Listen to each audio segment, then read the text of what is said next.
तो एहतियातन उत्तरकाशी के सारे स्कूल्स को बंद किया गया। आंगनबाड़ी सेंटर्स भी बंद रखने के निर्देश। खराब मौसम के कारण प्रशासन का ये फैसला है, क्योंकि आज भी मौसम विभाग की तरफ से इन इलाकों के लिए, जिलों के लिए रेड अलर्ट जारी किया गया है और इसी को देखते हुए सारे स्कूल को बंद रखने के निर्देश दिए गए हैं और आंगनबाड़ी केंद्र भी बंद रखने के निर्देश दिए गए हैं। तो उत्तरकाशी में जो तबाही आई उससे बहुत कुछ छीन लिया। कई परिवारों का आशियाना छिना, कई लोग बेघर हो गए हैं। कुछ अब भी अपनों की तलाश में हैं, क्योंकि इस मलबे में अब कई जिंदगियों के दबे होने की उम्मीद भी है।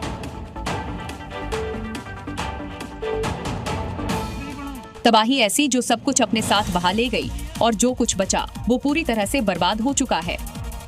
सैलाब अब थम चुका है, लेकिन उसके पीछे जो मंजर छूट गया वो बर्बादी की एक लंबी कहानी कह रहा है। दीवारों पर दरारें हैं, घरों में कीचड़ है और मानो इस घनी आबादी से इंसान गायब हो चुके हों। तबाही ऐसी थी कि जो सामने आया सब कुछ अपने साथ बहा ले गई। मकान, दुकान, सड़कें, कुछ भी सलामत नहीं रहा। उत्तरकाशी में आई तबाही ने न सिर्फ घरों को बल्कि जिंदगी को भी हिला कर रख दिया। कई परिवारों का सब कुछ उजड़ गया, किसी की छत छिन गई तो कोई अपनों से जुदा हो गया और अब मलबे के नीचे दबी हर सांस की तलाश युद्ध स्तर पर जारी है। तो उत्तरकाशी में 3 IAS ऑफिसर्स की तैनाती कर दी गई है। रेस्क्यू ऑपरेशन तक ये तैनात रहेंगे तीनों। तो तीनों IAS ऑफिसर्स से सीएम धामी लगातार जानकारियां ले रहे हैं। ऑफिसर्स की तैनाती मौके पर है। रेस्क्यू तक तैनात रहेंगे तीनों ऑफिसर्स और रेस्क्यू ऑपरेशंस चल रहे हैं। लगातार जो सीएम धामी हैं ऑफिसर्स से बातचीत कर रहे हैं, उनसे संपर्क में और उनकी तैनाती को तब तक वहां पर रखा जाएगा जब तक रेस्क्यू ऑपरेशन पूरी तरह से खत्म नहीं हो जाता।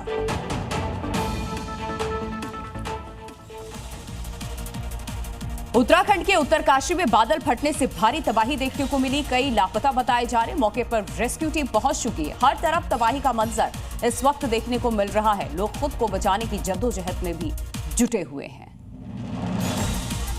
देखिए, ये सिर्फ मलबा नहीं है, हर पल मौत से लड़ने जैसी जंग है। कोई चीख नहीं, लेकिन हर सांस जैसे मदद के लिए चिल्ला रही है।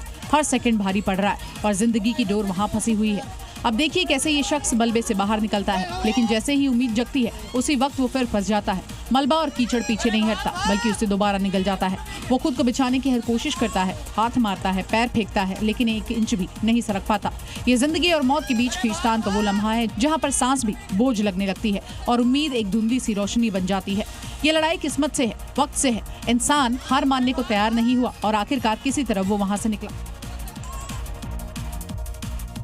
और जो धराली में विनाश लीला हुई है उसकी पल पल की अपडेट सीएम धामी लगातार ले रहे हैं। सारी रात ऑपरेशन रेस्क्यू में चलता रहा और उसकी तस्वीरें भी सामने आई। 17 घंटे बाद भी ये जो रेस्क्यू ऑपरेशन है वो अब भी जारी है और खुद सीएम धामी उत्तरकाशी में सारी रात जो ऑपरेशन चल रहा है उसके अपडेट ले रहे हैं। 17 घंटे के बाद भी ऑपरेशन जारी है, क्योंकि अब भी कई लोग लापता हैं। कोई अता पता नहीं है। एहसास में कि शायद मलबे के नीचे अब भी कोई दबा हो, जो जिंदा हो, सांसें चल रही हो, उसे बचा लिया जाए।